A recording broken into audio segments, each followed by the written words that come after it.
Man, it's freaking hot on this beach. No, it's not. It's just hot in this room. Oh, hi. How's it going, guys?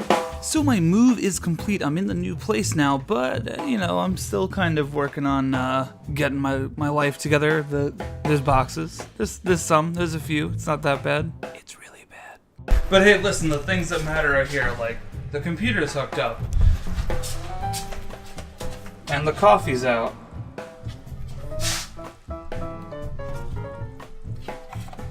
We're really good now. But I figured today would be a great time to show you a little bit about my YouTube set, because let's face it, you've seen it a ton of times, and I figured maybe you're a little interested in it, how I put it together, and the fact that it's super budget friendly. Most of the items I used are from IKEA, the others from a local hardware store, or just stuff I had laying around, and to be honest, the set is probably less than 50 bucks. So the first thing I'm gonna do is lay down my wooden board. Now if you're an OG Sweet fan, you'll probably remember way back when I did the stand development tutorial video, I said this: after the first 3 agitations, leave it alone for 30 minutes and go do something else. In my case, I'll be staining this wood. That'll be used in other videos. And that's exactly when I started building this set. See, I wanted something that could be permanent where I can just turn the lights on and start recording. So the next thing I jumped onto was setting up my lighting, just because it was a little dark in the corner. I needed to see a little bit better. And this lighting was very much inspired by Chris Howe. But what's really important is that this is 1,000 lumens. That's a lot of lumens. Now, I know what you're thinking. Lou, you're totally ripping him off. Well, it's okay, because Lizzie and Chris are my Twitter parents.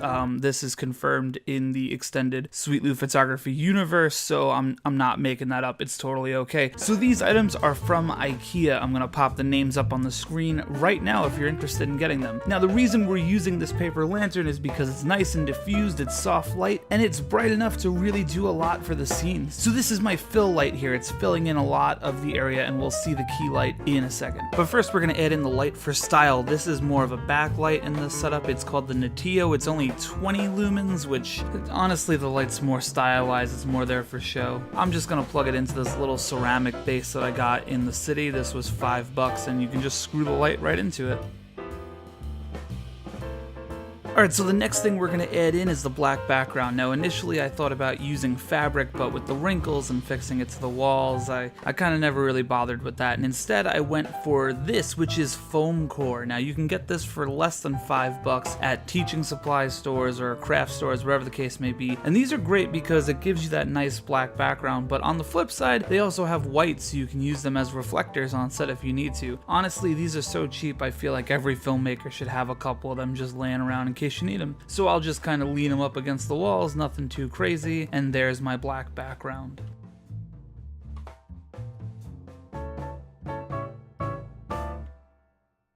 And there we go, now we're back up and running, ready to make some more videos, and who knows, maybe that camera on the table is getting a gear review very soon. The one thing I really modified about the setup from before is I just have a desk lamp on the table now, which allows me to just kind of kick a little bit of extra light into the situation. It's kind of become more of the key light for the cameras on the table, but it's really nice, and when you shut it off, it makes a huge difference. The other thing that's really cool is it's on a bendy stand, so I can actually just move it around, so if I need to shine the light in a different spot, there you go, it's perfect. Originally I was using an LED panel for this, but because the space is a little bit smaller, I felt like this was just a better way to keep everything self-contained. So anyway guys, thanks for checking this out. I hope this was interesting to you because I had to rebuild this anyway to keep making videos. So as always, hit that subscribe button, smash like, tell me how you're doing, and I'll see you next week. Alright, bye.